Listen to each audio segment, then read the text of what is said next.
خودی کا سر نہال السلام علیکم ورحمۃ اللہ وبرکاتہ۔ اللہم صلی علی محمد وعلی آل محمد۔ آج ہم آپ کے سامنے اعجاز عرف ابو یحییٰ نور پوری کو ایک بار پھر ایکسپوز کرنے جا رہے ہیں، اور یہ شخص خود کو جو ریسرچ اسکالر قرار دیتا ہے، لیکن اس شخص کو یہ نہیں معلوم کہ یہ ایک روایت کو بخاری کے نام فٹ کرتا ہے، امام بخاری سے منسوب کرتا ہے، اور اس کے بعد پھر یہ ابن عمر سے مروی اس کو قرار دیتا ہے اور نبی علیہ السلام تک اس کو لے کے جاتا ہے۔ اس شخص نے یہ ایک جھوٹ بولا یا غلطی کی، یہ اس کے اوپر رجوع ابھی شاید یہ کرتے ہیں یا نہیں کرتے، بہرحال ہم اس کی اس جہالت کو ایک بار پھر ایکسپوز کرنے جا رہے ہیں اور اس کو چیلنج کر رہے ہیں کہ اس روایت کو جو اس نے صحیح بخاری سے ابن عمر سے منسوب کی، تو یہ صحیح بخاری کے اندر اس روایت کو ابن عمر سے لکھا ہوا دکھا دیں، تاکہ ہمیں پتہ چلے کہ یہ ریسرچ اسکالر ہیں یا صرف اور صرف یزید کی محبت میں دجل و فریب کر کے صحیح بخاری کے اوپر اور یہاں تک نبی علیہ السلام کے اوپر جھوٹ باندھنے والے ہیں۔ اس روایت کے بارے میں ہمارے استاد، ہمارے مربی جو اب اس دنیا میں نہیں رہے، مولانا اسحاق رحمۃ اللہ علیہ، وہ اس شخص کے ہی فرقے کے صلاح الدین یوسف کی اصلاح کے لیے ویڈیو ریکارڈ کروا چکے ہیں۔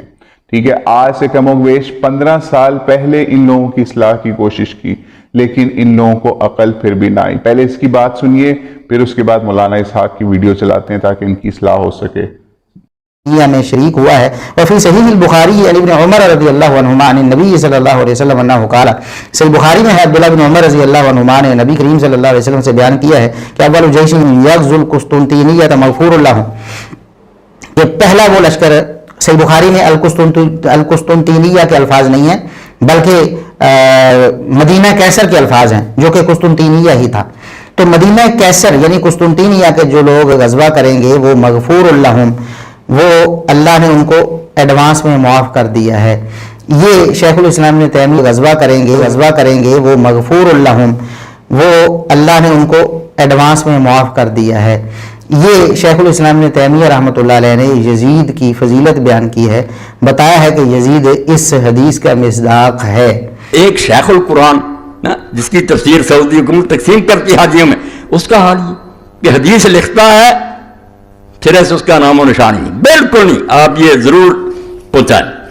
آگے جا کر پھر چلتے ہیں، ابن تیمیہ بھی یہی غلطی کر گئے، ابن کثیر نے بھی کی، اور یہ بھی کرتے ہیں۔ ہر سال میں کہتا ہوں، نہ جامعہ سلفیہ میں سے کسی کو عقل آتی ہے کہ وہ سوچے کہ بخاری شریف کے بارے میں جو کہتے ہو کہ اس میں یہ حدیث آتی، صحیح بخاری میں عبداللہ بن عمر رضی اللہ عنہ سے مروی ہے کہ حضرت صلی اللہ علیہ وسلم نے فرمایا جو فوج سب سے پہلے قسطنطینیہ کا غزوہ کرے گی وہ مغفور یعنی بخشی بخشائی۔ اس حدیث پر تو انشاءاللہ بات ہوگی، مگر عبداللہ بن عمر رضی اللہ عنہ سے دنیا کی کسی کتاب میں کوئی نکال کر دکھا دینا۔ یہ ان سارے شیخوں کے سامنے یہ رسالے چھپتے ہیں، اوپر لکھا ہوتا ہے ایڈیٹوریل اسلام میں کہ ہم سارے شیخ اس رسالوں کے دیکھتے ہیں۔ بھئی آپ نے نکال کر دیکھا ابن تیمیہ سے غلطی ہو گئی، واقعات ام حرام رضی اللہ تعالیٰ کا، ایک عورت ہے اس کی راوی صرف حضرت ام حرام بنت ملحان رضی، اور کسی سے نہیں، دنیا جہان میں جتنی کتابیں نا کسی دوسرے صحابی نے اس کو روایت نہیں کیا، ام حرام بنت ملحان، مگر یہ صاحب لکھا ہے صحیح بخاری میں، اور ساتھ حوالہ بھی ہے صحیح البخاری الجہاد وسیر باب ما قیل فی قتال الروم۔ تو جہاں سے دیا وہاں ہر شخص اٹھا کر دیکھ لے کہ وہاں ابن عمر کا کہیں نام آتا ہے۔ جن لوگوں کی حالت یہ ہے کہ نہ توفیق ہے کہ کتاب جس سے لکھ رہا ہے اس کا بھی پتہ نہیں، عبداللہ بن عمر رضی اللہ عنہ کا وہاں کوئی ذکر نہیں آتا۔ اس حدیث کے بارے میں بات تو شاید کبھی موقع ملے، مگر میں ضمناً کہہ دوں کہ بے شک یہ بخاری میں ہے، مصنف عبد الرزاق میں، مگر کون بیان کرتا؟ شروع سے لے کر سارے شامی ہیں، کوئی مکے کا، مدینے کا، عراق کا، دنیا کے کسی مسلمان ملک میں کسی کو خبر نہیں ہے کہ حضور نے یہ اطلاع دی تھی، صرف شامی بیان کرتے ہیں۔ جہاں دارالحکومت تھا معاویہ رضی اللہ عنہ کا، بعد میں یزید اور ان کی ساری اولاد، کلہم شامیون، پہلے سے لے کر آخری راوی تک سب شامی، اور شامی بھی کیسا؟ ثور بن یزید الکلائی، جب مدینے امام مالک صاحب نے کہا کوئی اس کے پاس نہ بیٹھے، نہ اس کی روایت لکھے، بیماری کیا تھی؟ وہ بھی ناسبی تھا، جیسے خالد بن عبداللہ کا بنایا نا مکے کا گورنر کہ علی کو گالیاں دے، اس کا بھی یہی کام تھا کہ حضرت علی کو کہتا تھا میں اس کو پسند کر سکتا ہوں جس نے میرے دادے کو قتل کیا تھا، میرا دادا جنگے سے. بھائی ایسے دشمنان اہل بیت کی حدیثیں لیے پھرتے ہو, جب اصول یہ ہے سارے جانتے ہیں کہ کوئی آدمی اگر ایسی حدیث روایت کرے کہ اس آدمی کا تعلق کسی خاص گروہ سے ہو اور اس کے علاوہ اس کی کوئی تائید نہ کرے, یہ ساری امت کا مسلمان اصول اور عقل کی بات ہے, وہ بات نہیں لی جاتی. وہ تو اس گروہ کا آدمی, اس نے تو کہنا کوئی غیر جانب بیان کرے. اسی لیے علماء نے یہ اصول بیان کر دیا کہ اگر کوئی شیعہ ایسی حدیث حضرت علی رضی اللہ عنہ کی شان میں یا اہل بیت کی شان میں بیان کرے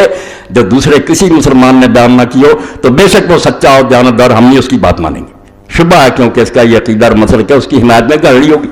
بات قدرے دل کو لگتی ہے کہ واقعی معتاد رہنا چاہیے, مگر یہاں آ کر سارے اصول ختم. سور بن یزید الکلائی کا نکال لیں ترجمہ, اگر یہ علی سے دشمنی رکھنے والا نہیں تھا میرے ذمہ لگائے. اس کی حدیث معتبر ہوتی ہے جو علم میں حدیث ہے, اس کے مطابق کوئی گروہ جس کا خاص عقیدہ وہ اپنے مسلک کی حمایت میں. بھائی ناصبی نے تو کہنا ہی تھا کہ معاویہ جنتی اور یزید بخشا ہوا, کوئی اور کہتا ہے